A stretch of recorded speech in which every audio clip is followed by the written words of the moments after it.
오늘 하나님께서 우리 가운데 주실 말씀은 요한복음 10장 11절로 21절까지의 말씀입니다. 요한복음 10장 11절로 21절까지의 말씀 한 절씩 교독하시고 마지막 절 함께 읽겠습니다. 나는 선한 목자라. 선한 목자는 양들을 위하여 목숨을 버리거니와 삭구는 목자가 아니요 양도 제 양이 아니라 이리가 오는 것을 보면 양을 버리고 달아나나 이리가 양을 물어가고 또 해치느니라. 달아나는 것은 그가 삭군인 까닭에 양을 돌보지 아니함이나 나는 선한 목자라. 나는 내 양을 알고 양도 나를 아는 것이 아버지께서 나를 아시고 내가 아버지를 아는 것 같으니 나는 양을 위하여 목숨을 버리노라. 또 이 우리에 들지 아니한 다른 양들이 내게 있어 내가 인도하여야 할 터이니 그들도 내 음성을 듣고 한 무리가 되어 한 목자에게 있으리라. 내가 내 목숨을 버리는 것은 그것을 내가 다시 얻기 위함이니 이로 말미암아 아버지께서 나를 사랑하시느니라. 이를 내게서 빼앗는 자가 있는 것이 아니라 내가 스스로 버리노라. 나는 버릴 권세도 있고 다시 얻을 권세도 있으니 이 계명은 내 아버지에게서 받았노라 하시니라. 이 말씀으로 말미암아 유대인 중에 다시 분쟁이 일어나니 그 중에 많은 사람이 말하되 그가 귀신 들려 미쳤거늘 어찌하여 그 말을 믿느냐 하며 함께 읽습니다. 어떤 사람은 말하되 이 말은 귀신 들린 자의 말이 아니라 귀신이 맹인의 눈을 뜨게 할 수 있느냐 하더라. 아멘. 오늘 본문의 시작은 예수님께서 자신에 대한 비유로 시작하십니다. 어제 본문인 7절에서 예수님은 자기 자신을 양의 문이다라고 비유하셨고 오늘 본문에서는 자신을 선한 목자다라고 비유하십니다. 그리고 나서 설명하시는 선한 목자의 특징이 두 가지가 있습니다. 첫 번째는 양도 목자를 알고 목자도 양을 아는 것.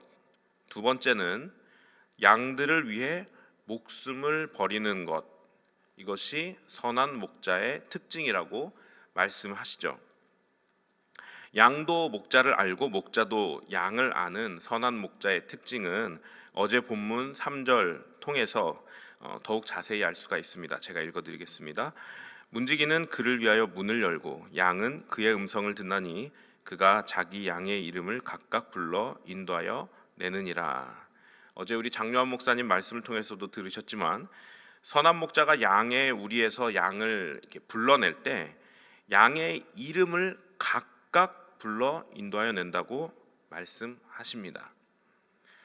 김씨네 양, 박씨네 양 다 나와라 이렇게 말씀하시는 게 아니라 한 마리 한 마리 그 이름을 불러내신다는 것이죠. 즉 선한 목자는 양들 각자에게 한 마리도 빼놓지 않고 양들 각자에게 먼저는 이름을 주시는 분이십니다. 그리고 그 이름을 기억하고 계시고 그리고 양의 우리에서 불러내실 때 그 이름을 불러내신다는 특징이 있습니다. 이것을 그냥 종합하면 선한 목자는요 양들을 하나의 집단으로 보는 것이 아니라 개별적으로 본다는 것입니다. 양이 100마리가 있건 1000마리가 있던 그 이름을 다 알고 그 이름을 불러낸 선한 목자는 바로 이런 특징을 가지고 있는 것입니다. 양을 이용해서 자신의 이익을 얻으려는 자들은 양들을 집단으로 봅니다. 양 한 마리 한 마리의 안전과 유익에는 관심이 없고 그 양들의 발육 상태와 숫자에만 관심을 두죠. 왜냐하면 양들이 건강하고 숫자가 많아져야 자신의 이익도 증가하기 때문입니다. 그러나 선한 목자이신 예수님은 양들 한 마리 한 마리의 안전과 그 한 마리 한 마리의 상태가 중요한 그런 분이시죠. 오늘 본문 12절에는 삭군이 등장합니다. 바로 이 삭군이 자신의 이익을 위해 양을 치는 사람들이죠. 그런데 사실 이 삭군이라는 의미에 약간 부정적인 의미가 느껴지지만 나쁜 사람을 의미하는 것은 아닙니다. 왜냐하면 다른 사람의 양을 쳐주고 돈을 받는 것은 사실 마땅한 노동이고 정당한 것이죠.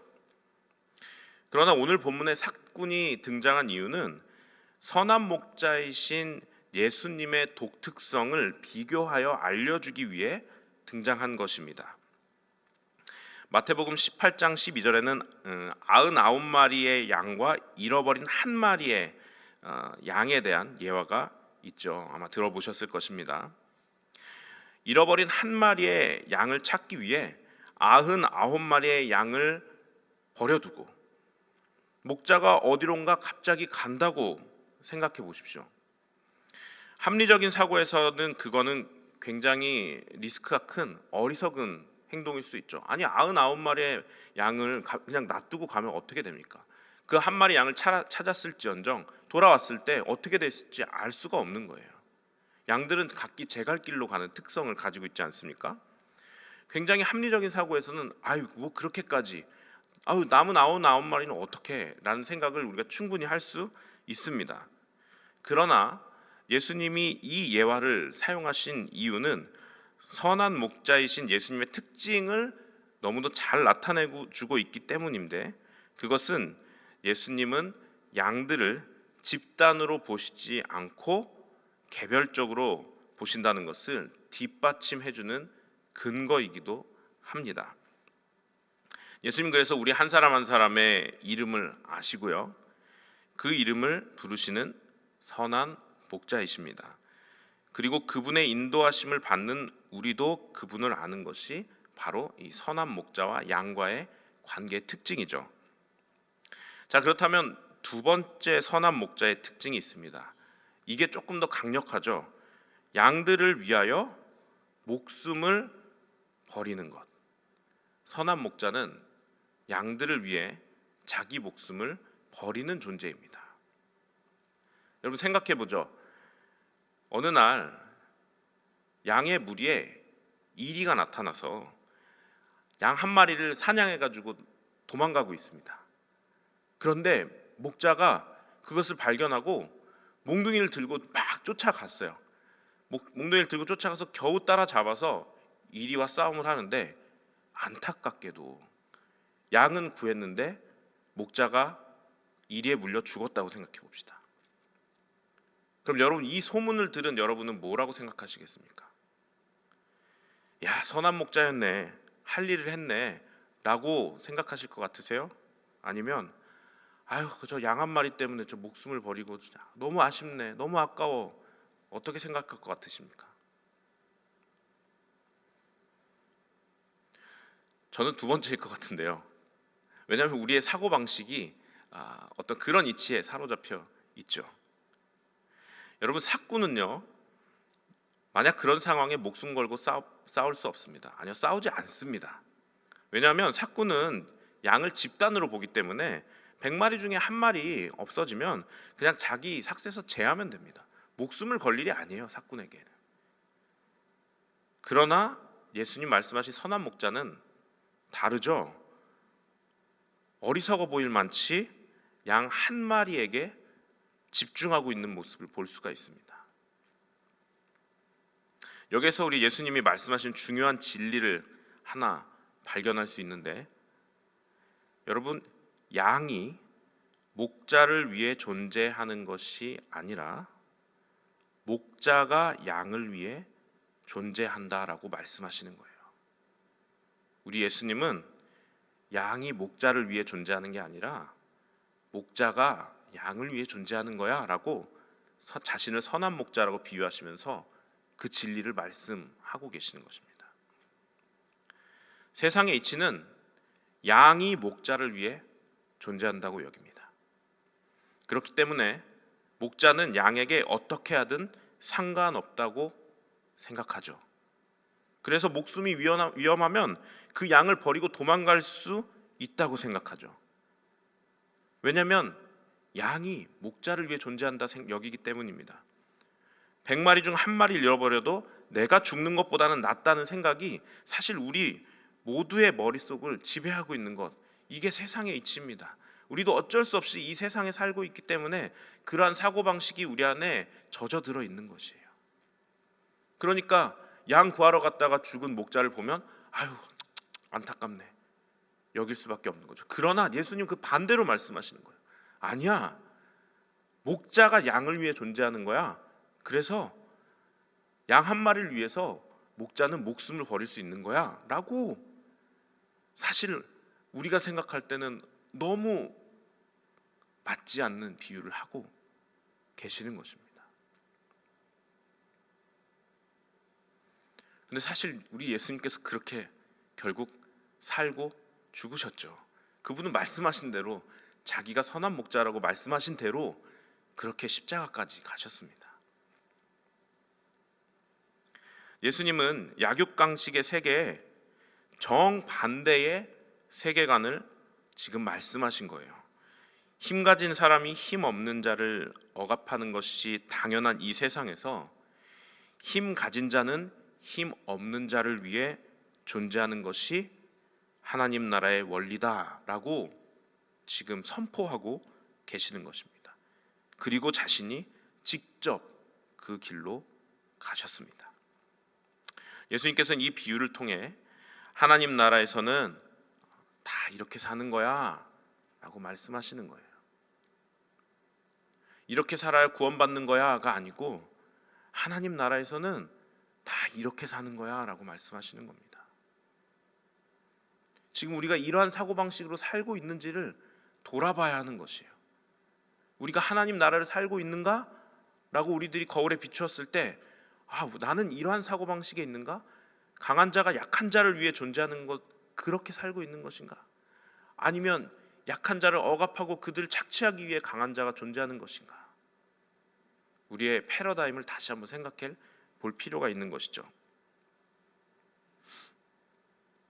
온 우주를 만드시고 다스리시는 왕이신 하나님, 그분께서 친히 약한 이 사람의 인간의 몸을 입으시고 힘없고 소망 없는 죄인인 모든 인류를 위해 사시다가 십자가라는 가장 저주받고 비천한 곳에서 목숨을 버리신 사건, 바로 양을 위해 목숨을 버린 선한 목자 그 자체입니다. 백성이 왕을 위해 존재하는 것이 이 세상의 이치이기 때문에 왕을 위해 백성이 희생하는 것이 마땅한 이 세상에서 왕이신 예수님께서는 하나님 나라의 원리를 자기 몸으로, 자기 생으로 직접 보여주시며 백성을 위해 존재하는 왕의 모습으로 백성을 위해 목숨을 버리신 사건, 십자가는 대속의 의미 외에도 이 세상의 이치와는 다른 하나님 나라의 삶의 방식을 하나님이신 예수님께서 스스로 몸소 보여주신 사건이기도 합니다. 선한 목자라고 말씀하신 예수님은 그렇게 선한 목자의 길로 가신 것이죠. 백성을 구하기 위해 자기 목숨을 버린 왕, 이 세상에 볼 수 없는 유일한 왕이십니다. 말씀을 마치려고 합니다. 예수를 닮는다는 게 뭐라고 생각하십니까? 많은 것들을 생각할 수 있죠. 예수님의 생애를 통해 제자들의 발을 씻기신 낮은 자로서의 섬김, 또 약한 자를 돌보시는 그 긍휼, 예수님께서 이 땅에서 보여주신 사역을 통해서 우리는 예수님의 행위를 닮아갈 수 있죠. 그러나 예수님을 닮는다는 것의 그 큰 의미, 포괄적인 의미는 여러분, 이 세상의 이치대로 살지 않는 것입니다. 양 한 마리를 지키겠다고 목숨을 던지는 목자는 어리석다라고 여겨지는 이 세상의 이치가 아니라, 목자가 양을 위해 존재하기 때문에 당연히 목숨을 던지는 게 맞다라고 여기는 그 하나님 나라의 사고방식으로 살아가는 것이 바로 예수를 닮는 것입니다. 결국 우리 겉으로 보여지는 그 모습이 아닌 우리의 사고방식이 예수를 닮게 만든다는 것입니다. 권위를 가지고 있는 사람은 그 아래에 있는 사람을 위해 존재하고, 강한 자가 약한 자를 위해 존재하며, 이미 약한 자라면 그보다 더 약한 자를 위해 존재하려는 그 의지, 저는 그것이 선한 목자로 자신을 비유하신 우리 예수님을 담는 삶의 첫걸음이라고 생각합니다. 오늘 하루를 살아가시면서 여러분들의 패러다임을 한번 돌아보시기 바랍니다. 아까도 말씀드렸지만 우리의 삶은 이 세상에서 살아가고 있기 때문에 그 사고방식이 우리에게 영향을 미치지 않을 수가 없습니다. 우리는 알게 모르게 그 영향력을 받게 되어 있습니다. 그러나 우리 예수님께서 말씀하시죠. 선한 목자는 이렇게 사는 거야. 그 의미를 잘 묵상하시면서 나는 하나님 나라의 사고방식으로 살고 있는가 아니면 이 세상의 사고방식으로 살고 있는가 돌아보시며 그분을 바라보시고 그분께 우리의 삶을 맡겨드리며 변화시켜 주시옵소서라고 고백할 수 있는 하루 되시기를 소망합니다. 기도하시겠습니다.